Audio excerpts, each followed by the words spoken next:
Student, আজকের ভিডিওতে আমি তোমাদের সামনে আলোচনা করব ক্লাস 12 এর বিজনেস স্টাডিজ সাবজেক্টটা নিয়ে।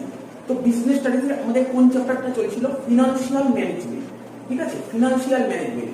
সেই ফিনান্সিয়াল ম্যানেজমেন্টে আজকে আমরা যে কোশ্চেনটা নিয়ে আলোচনা করব সেটা হচ্ছে difference between fixed capital and working capital, অর্থাৎ স্থির মূলধনের সঙ্গে কার্যকরী মূলধনের পার্থক্য লেখো। তো এই কোশ্চেনটা তো আলোচনা করবোই, তার আগে তোমাদের বলে দিই, তোমরা যারা এখনো পর্যন্ত এই চ্যানেল নতুন, তোমরা এই চ্যানেলটিকে সাবস্ক্রাইব করে পাশে থাকা বেল আইকনটি অবশ্যই ক্লিক করে দাও, যাতে আমি যখনই ভিডিও আপলোড করবো সাথে তোমাদের এই নোটিফিকেশন চলে যায়।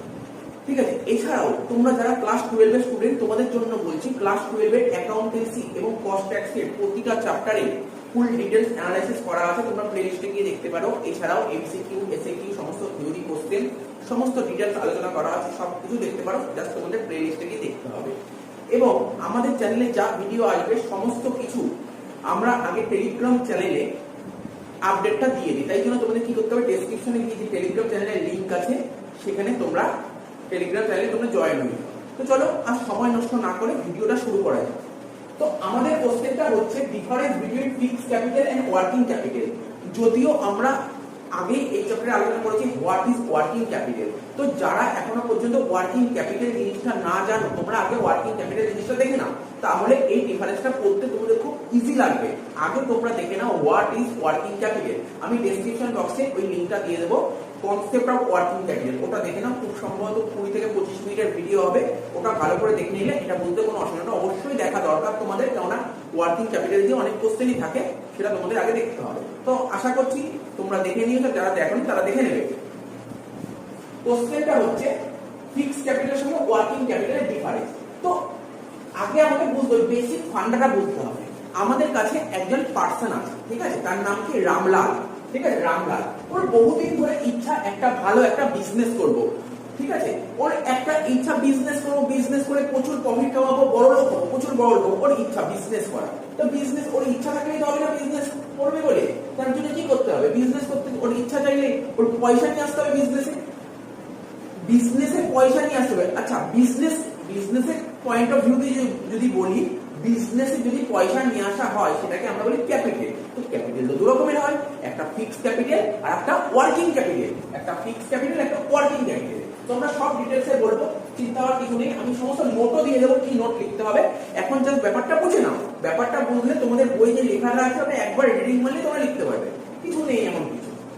এবার দেখো, ওই যে রামলাল, ওর মাথায় আইডিয়া এসে বিজনেস করা। ঠিক আছে, ওর মাথায় আইডিয়া এসে বিজনেস করার, ও জানে বিজনেস করতে গেলে ক্যাপিটাল লাগবে। তো ক্যাপিটাল কি কি হবে জোগাড় করতে হবে সেটাও বুঝতে পেরেছে, হ্যাঁ এইভাবে ক্যাপিটাল জোগাড় করতে হবে। তারপর ও ভাবলো এই যে ক্যাপিটাল তো আমার জোগাড় হয়ে যাবে। জোগাড় হয়ে যাওয়ার পর ও রিসার্চ করা ধরলো। ও রিসার্চ করছে এই ক্যাপিটালের টাকা কোথায় কোথায় কি কিভাবে খরচ করবো। তো ওর মাথায় প্রথমেই চলে আসলো, ক্যাপিটালের টাকাটা যখন খরচ করবে মাথায় চলে আসলো, যে বিজনেস করতে গেলে তো আমাকে অবশ্যই ফার্নিচার কিনতে হবে। তোমরা নিজেরাই ভাবো, এমন কোনো কি বিজনেসে ফার্নিচার ছাড়া বিজনেস চলবে? ফার্নিচার যে কোনো বিজনেসে লাগবে। তো ওর মনে চিন্তা ভাবনা হলো ফার্নিচার কিনতে, ফার্নিচার কিনলে তারপর ফার্নিচারটা কিনে কোথায় রাখবে? ফার্নিচার কিনে কোথায় রাখবে? বিজনেস করতে গেলে যে ফার্নিচার কিনতে হবে, তো ফার্নিচার তো কিনলো, ফার্নিচার কিনে কোথায় রাখবে? বা আমরা যদি অন্যভাবে বলি, বিজনেস করতে গেলে কি লাগবে? ওর একটা ল্যান্ড মানে বিল্ডিং লাগবে। ও বিল্ডিং ছাড়া বিজনেস করবে কি করে? হ্যাঁ, এটা তো হতেই পারে, বিল্ডিং না থাকলে বিল্ডিং ভাড়া নেবে, বিল্ডিং না থাকলে বিল্ডিং ভাড়া নেবে, কিন্তু ফার্নিচার তো কিন্তু কোনো বিল্ডিং এ রাখবে। তাহলে বিল্ডিং ও ওটা চলে আসবে, প্রথমে ফার্নিচার কিনলো, তারপর বিল্ডিং কিনলো। তাহলে ফার্নিচার হয়ে গেল, বিল্ডিং ও হয়ে গেল। তারপর কি করতে হবে? দেখা গেল ও ধরো ম্যানুফ্যাকচারিং ইন্ডাস্ট্রির সাথে যুক্ত, তাহলে ওকে কি করতে হবে? প্রোডাকশন করতে হবে। প্রোডাকশন করার জন্য কি লাগবে? মেশিন লাগবে। মানে প্ল্যান্টার মেশিনারি কিনবে। তাহলে কি কি কিনতে হবে? প্রথমে ওর মাথায় যে চিন্তা ভাবনাগুলো আসলো, এই জিনিসগুলো তো লাগবেই। এই জিনিসগুলো ছাড়া বিজনেস করবে কি করে? তার মানে furniture, building, plant and machinery, basically এই জিনিস তো লাগবেই। ঠিক আছে, এই যে এই জিনিসগুলোর জন্য ও কিছু খরচ করবে। ক্যাপিটালের বেশ কিছু টাকা, ক্যাপিটালের ম্যাক্সিমাম টাকা এখানে খরচ করে দেবে, ইনভেস্ট করে দেবে। অর্থাৎ এই যে এই জিনিসগুলো, আমরা তো অ্যাকাউন্টেন্সি করেছি, জানি অ্যাকাউন্টেন্সিতে এইগুলোকে কি বলে? Fixed asset. অর্থাৎ এইগুলো হচ্ছে এমন অ্যাসেট, যেই অ্যাসেট গুলো আমরা বহুদিন ধরে ব্যবহার করতে হবে। ফার্নিচার কি আমরা 1 বছর ব্যবহার করতে হবে না স্যার? ফার্নিচার আমরা অনেক বছর ব্যবহার করতে পারি, 1 বছরের বেশি ব্যবহার করতে পারবো। বিল্ডিং, মানে বিল্ডিং 10 বছর 15 বছর ব্যবহার করতে পারবো। প্ল্যান্ট এন্ড মেশিনারি 5 থেকে 10 বছর ব্যবহার করতে হবে। অর্থাৎ যে সমস্ত জিনিসগুলো, অর্থাৎ যে সমস্ত অ্যাসেট গুলো আমরা বছরের পর বছর ব্যবহার করতে থাকি, অর্থাৎ যার বেনিফিট আমরা বহুদিন ধরে পেতে থাকি, সেটাকে এটাকে কি ক্যাপিটাল বলে? এটাকেই ফিক্সড ক্যাপিটাল বলে, এটাকেই ফিক্সড ক্যাপিটাল বলে। অর্থাৎ furniture, building, plant and machine এই সবের জন্য যদি ক্যাপিটাল টাকা খরচ করা হয় এটাকেই ফিক্সড ক্যাপিটাল বলবো। অর্থাৎ এইগুলো ইউজ করা হবে কি পারপাসে? লং টার্ম বেসিসে। আশা করি বুঝতে পেরেছো ফিক্সড ক্যাপিটাল জিনিসটা কি। অর্থাৎ তোমরা এতদিন যে অঙ্ক করেছো ফাইনাল অ্যাকাউন্ট করতে ব্যালেন্স শিটে প্ল্যান্ট এন্ড মেশিনারি থাকতো, ফার্নিচার থাকতো, ভেহিকেল থাকতো, ল্যান্ড থাকতো, বিল্ডিং থাকতো, তো এই সমস্ত কেনার জন্য যত খরচ করা হতো বা বলতে পারো ক্যাপিটালের যত টাকা এখানে ইনভেস্ট করা হতো এগুলো সব ফিক্সড ক্যাপিটাল, ফিক্সড ক্যাপিটাল। ঠিক আছে, এর থেকে আমরা বেনিফিট লং টার্ম বেসে পেতে পারি। আচ্ছা, শুধু এইগুলো কিনলেই তো তোমার বিজনেস চলবে না, এইগুলো কিনলে কখনোই বিজনেস চলবে না। এছাড়াও তোমাকে আরো অনেক কিছু খরচ করতে হয়। যেমন আমি যে বিজনেস করব, আমি ধরো কোনো ম্যানুফ্যাকচারিং বিজনেসের সঙ্গে যুক্ত আছি, তার মানে আমাকে প্রোডাকশন করতে হবে, কোনো প্রোডাক্ট তৈরি করতে হবে, প্রোডাক্ট তৈরি হবে কোথায়? ফ্যাক্টরিতে। তো ফ্যাক্টরিতে প্রোডাক্ট কারা তৈরি করে? স্যার লেবাররা তৈরি করে। লেবারদের দিতে হবে, ওয়েজেস পেমেন্ট করতে হবে। ধরো আমার কোম্পানিতে এমপ্লয়ি আছে, স্টাফ আছে, তাদেরকে আমার প্রতি মাসে স্যালারি পেমেন্ট করতে হবে। দেখা গেল আমার বিল্ডিং নেই, বিল্ডিং ভাড়া করি, তাহলে রেন্ট পেমেন্ট করতে হবে ল্যান্ডলর্ডকে। এবার ইন্স্যুরেন্স পেমেন্ট করতে হতে পারে, ইলেকট্রিসিটি বিল পেমেন্ট করতে হতে পারে, পাওয়ার ফুয়েল এসব পেমেন্ট করতে হবে। এইগুলোর জন্য তো আমার টাকা লাগবে। আসল কথাই তো বলা হলো না, আমি যে কোনো প্রোডাক্ট তৈরি করবো, তো প্রোডাক্ট তৈরি করতে গেলে আমাকে প্রথমে কি করতে হবে? ম্যাটেরিয়াল পারচেস করতে হবে, তার জন্য তো টাকা লাগবে। অর্থাৎ ডে টু ডে বেসিসে, সে ডে টু ডে বেসিস হতে পারে, উইকলি বেসিস হতে পারে, বা মান্থলি বেসিস হতে পারে, এই সমস্ত কাজ, এই অপারেশন গুলো করার জন্য আমাকে বেশ কিছু পয়সা খরচ করতে হবে। এটাকেই আমরা বলি ওয়ার্কিং ক্যাপিটাল। তো আশা করি বুঝতে পারলে কি লিখেছি। মিনিং দেখো কি লেখা আছে, ফিক্সড ক্যাপিটাল। বলে investing capital in long term asset of the enterprise. আমাদের কোম্পানিতে যত লং টার্ম অ্যাসেট আছে, সেই লং টার্ম অ্যাসেটে যদি কোনো টাকা ইনভেস্ট করা হয় তাকে বলে ফিক্সড ক্যাপিটাল। আর কারেন্ট অ্যাসেটে যদি কোনো টাকা ইনভেস্ট করা হয় তাকে বলে ওয়ার্কিং ক্যাপিটাল। তাই লিখেছি investing capital in currently asset of the enterprise. এবার নেক্সট পয়েন্ট, লিকুইডিটি। লিকুইডিটি মানে বুঝতে পারছো তরল। দেখো লিকুইডিটি জিনিসটা কি, তোমরা নিশ্চয়ই রেশিও অ্যানালিসিস করেছো, আর না হলে পড়বে। রেশিও অ্যানালিসিস জানতে পারো, লিকুইড রেশিও বলে একটা কথা। লিকুইড মানে তরল। তো লিকুইডিটি জিনিসটা কি? লিকুইডিটি জিনিসটা কি, দেখো আমরা কিছু টাকা ফিক্সড ক্যাপিটালেও ইনভেস্ট করেছি, ক্যাপিটালের কিছু পোরশন টাকা ফিক্সড ক্যাপিটালে ইনভেস্ট করেছি, কিছু পোরশন টাকা ওয়ার্কিং ক্যাপিটালে ইনভেস্ট করেছি। অর্থাৎ কিছু টাকা ফিক্সড অ্যাসেটে ইনভেস্ট করেছি, কিছু টাকা কারেন্ট অ্যাসেটে ইনভেস্ট করেছি।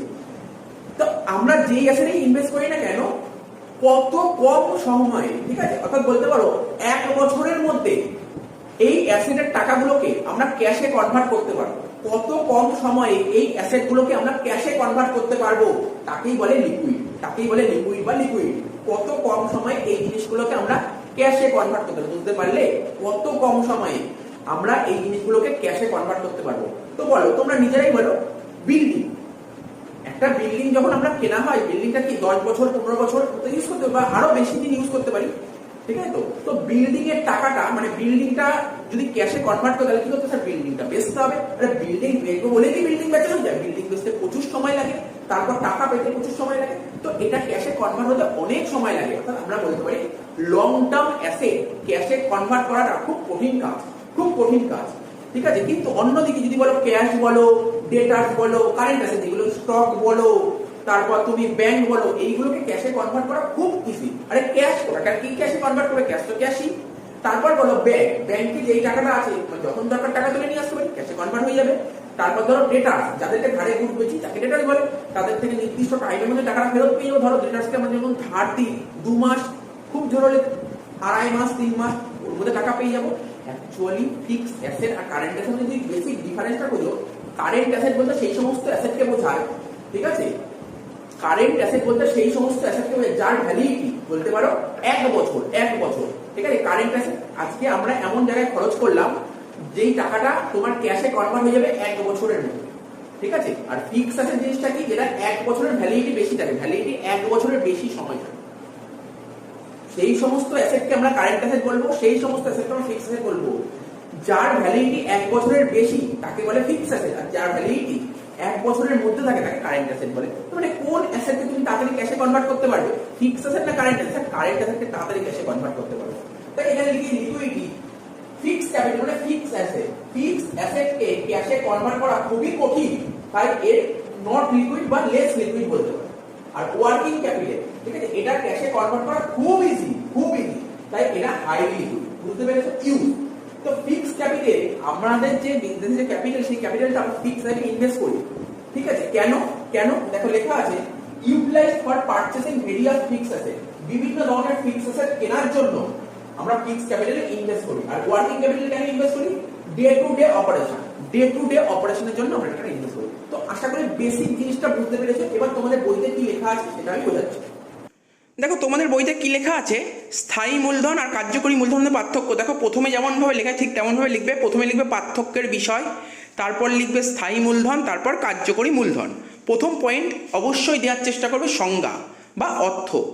তো সংজ্ঞাটা কি বলেছে দেখো, খুব সুন্দর লিখেছে, ইজি জিনিস, আমি আগেই বুঝিয়ে দিয়েছি। বলছে কারবারে স্থায়ী সম্পত্তিতে যে মূলধন বিনিয়োগ করা হয়, ঠিক আছে, ফিক্স অ্যাসেটে যেই ক্যাপিটালটা তুমি ইনভেস্ট করবে, যেটা বললাম তাকে স্থায়ী মূলধন বলে। উদাহরণ তুমি কি কি দেবে জানো? ফিক্স অ্যাসেটের কয়েকটা এক্সাম্পল দিয়ে দেবে। যেমন এখানে আমি বলে দিচ্ছি, প্ল্যান্ট অ্যান্ড মেশিনারি লিখবে, ল্যান্ড অ্যান্ড বিল্ডিং লিখবে, ফার্নিচার লিখবে। কার্যকরী মূলধন মানে ওয়ার্কিং ক্যাপিটাল। ওয়ার্কিং ক্যাপিটাল বের করার ফর্মুলা তোমরা সবাই জানো, current asset minus current liability, current asset minus current liability. তাই দেখো ওরা কি লিখেছে জানো? ওরা লিখেছে চলতি সম্পত্তি থেকে চলতি দেনা বাদ দেওয়ার পর যা অবশিষ্ট থাকে তাকেই কার্যকরী মূলধন বলে। যেমন চলতি সম্পত্তি মানে কারেন্ট অ্যাসেট কি? কারেন্ট অ্যাসেট উদাহরণ কি জানো তোমরা? ক্যাশ, ব্যাংক, ঠিক আছে, স্টক। আর চলতি দায় মানে কারেন্ট লাইবিলিটি উদাহরণ কি? কারেন্ট লাইবিলিটি উদাহরণ যে বিলস পেবেল, আউটস্ট্যান্ডিং এক্সপেন্সেস, ক্রেডিটার্স, এইগুলো। ঠিক আছে, 1 নম্বর পয়েন্টটা বুঝতে পারলে। 2 নম্বর পয়েন্ট কি বলেছে? উদ্দেশ্য। ঠিক আছে, তো উদ্দেশ্যটা কি? তোমাকে অবজেক্টিভ অবশ্যই বুঝতে হবে। স্থায়ী মূলধনের সাহায্যে স্থায়ী সম্পত্তি ক্রয় করা হয়। তাহলে স্থায়ী মূলধনের উদ্দেশ্যটা কি? এই মূলধনের সাহায্যে আমরা ফিক্স অ্যাসেট পারচেস করতে পারি। আর কার্যকরী মূলধনের উদ্দেশ্য কি? Day to day operation, day to day অপারেশনের জন্য এই মূলধন দরকার হয়। তাই বলছে কার্যকরী মূলধন কারবারের প্রতিদিনের বা নিয়মিত অভাব পূরণ করে। উদ্দেশ্য পয়েন্টটা হয়ে গেল। 3 নম্বর স্থায়িত্ব। কি বলেছে? স্থায়ী মূলধন দীর্ঘস্থায়ী। স্থায়ী মূলধন অবশ্যই দীর্ঘস্থায়ী হয়, কারণ ফিক্স অ্যাসেট এর ভ্যালিডিটি প্রচুর, ঠিক আছে, অনেক দিন পর্যন্ত এটা আমরা ইউজ করতে পারি। কিন্তু অন্যদিকে ওয়ার্কিং ক্যাপিটাল এটা স্বল্পস্থায়ী, এটার লিমিটেশনটা 1 বছরই থাকে, 1 বছর অবধি আমরা ইউজ করতে পারি। তাই এই মূলধন বারবার ব্যবহার করা যায় না, কিন্তু এই মূলধন বারবার ব্যবহার করা যায়। বুঝতে পেরেছো? 3 নম্বর। রূপান্তর। রূপান্তর কি বলেছে? স্থায়ী মূলধনের কোনো পরিবর্তন ঘটে না, কিন্তু কার্যকরী মূলধনের অবশ্যই পরিবর্তন ঘটবে। স্থায়ী মূলধন তো ফিক্সড, তাই রূপান্তর ঘটে না, কিন্তু ওটার পরিবর্তন ঘটে। তারপর বলেছে পরিবর্তন যোগ্যতা। স্থায়ী মূলধন সহজে নগদত্বে রূপান্তর করা যায় না, যেটা আমি বললাম, এই লিকুইডিটির পয়েন্টটা বললাম না, স্থায়ী মূলধন সহজে নগদত্বে রূপান্তর করা যায় না, কিন্তু কার্যকরী মূলধন খুব সহজে নগদত্বে রূপান্তর করা যায়। তারপর সংগ্রহের সুবিধা। দেখো কালেকশন করতে হবে না স্থায়ী মূলধন, তো স্থায়ী মূলধন সহজে সংগ্রহ করা যায় না, কিন্তু কার্যকরী মূলধন সহজেই সংগ্রহ করা যায়। মাথায় রাখবে, স্থায়ী মূলধন কিন্তু খুব সহজে সংগ্রহ করা যায় না, ঠিক আছে, কিন্তু কার্যকরী মূলধন খুব সহজে সংগ্রহ করা যায়। নেক্সট দেখো কি বলে যে মূলধন ব্যয়। মূলধন ব্যয় ইংলিশটা যদি ভাবো কস্ট অফ ক্যাপিটাল। দেখো ভাবার চেষ্টা করো, ফিক্স ক্যাপিটাল টাকা কোথা থেকে জোগাড় করতে পারি?